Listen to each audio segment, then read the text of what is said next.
Dikatakan begini, ada ra's kulli khati'ah, induk semua perbuatan dosa. Ada berapa? 3. Nomor 1, al-kibru, sombong. Dan itu yang mengeluarkan setan dari surga. Awalnya dia penduduk mana? Surga.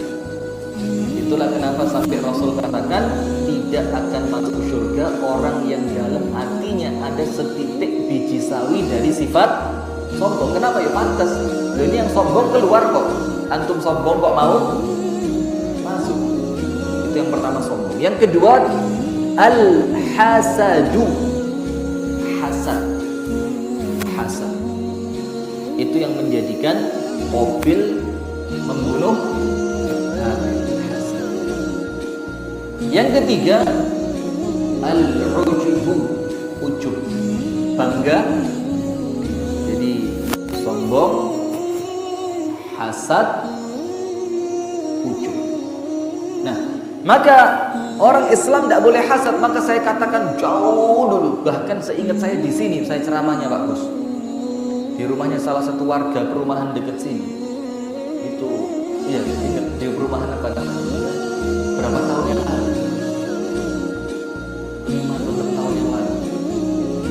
Saya bilang begini, kalau orang Islam masih hasad, jangan belajar tafsir, jangan belajar hadis, jangan belajar fikih, jangan belajar macam-macam. Belajar akidah. Belajar apa? Akidah. Kenapa? Karena imannya meleset ini orang. Orang itu kalau imannya mantap, salah satu di antara rukun iman yang ke-6 itu apa? Iman kepada qadha dan qadar. Artinya kita meyakini apa yang terjadi dalam diri kita saat ini itu sudah Allah tulis sejak kapan? 50.000 tahun sebelum kita diciptakan. Nah, berapa tahun? 50.000. Dan itu dicatatkan oleh malaikat. Setelah ditetapkan sama Allah, dicatat malaikat. Kapan? Ketika kita di dalam rahim ibu kita, umur kandungan berapa? Umur kandungan 4 bulan, 120.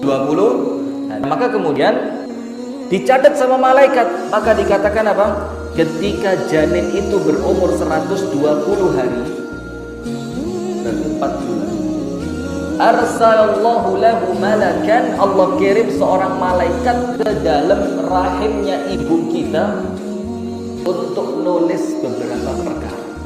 Yang pertama ditiupkan apa? Ruh.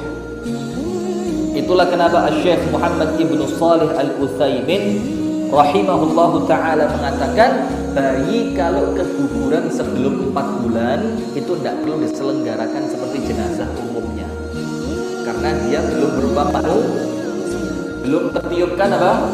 Roh. Maka cukup dibungkus, dikubur, tidak disolati wala tidak, bungkus saja. Bahkan kalau dulu anak saya yang pertama itu umur 2 bulan kiret, sudah dimasukin kendi, bukan kendi siapa? Kendil, masukin kendil, saya tanam, karena 2 bulan. Tapi setelah 4 bulan lebih, maka diselenggarakan bagusnya begitu. Kenapa? Sudah ditiupkan apa?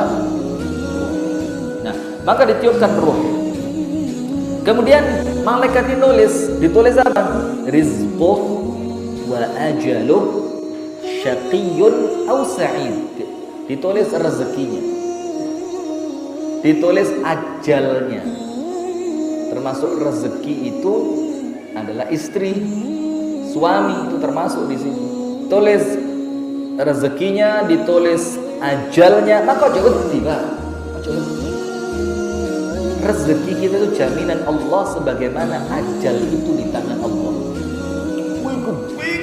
Hidup di dunia ngapain? Rumusnya itu, kalau panjenengan belum mati, maka rezeki panjenengan masih ada. Dan yang ketiga, nasibnya ditulis. syaqiyun au sa'id, bakal sengsara atau bakal bahagia. Itu semua tulisannya Allah. Maka kalau semuanya sama Allah sudah ditulis, kenapa panjenengan ruwet? Cukup ikhtiar yang mantap. Maka kita ini prinsipnya 3, Pak. Tulisan, Pak. 3.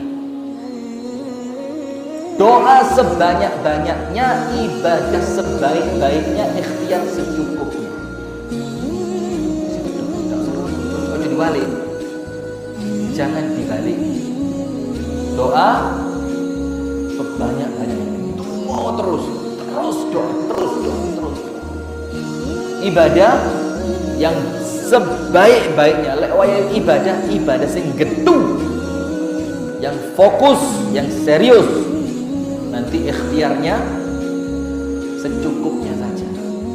Cukup itu bukan kurang ya. Nanti dikira cukupi males. Enggak, ya secukupnya. Lewat manuk tak durunge maghrib wis mulai kok sampai sik lembur. Burung itu loh. Sebelum maghrib pulang. Panjenengan lembur. Nah ini tidak biasa sudah.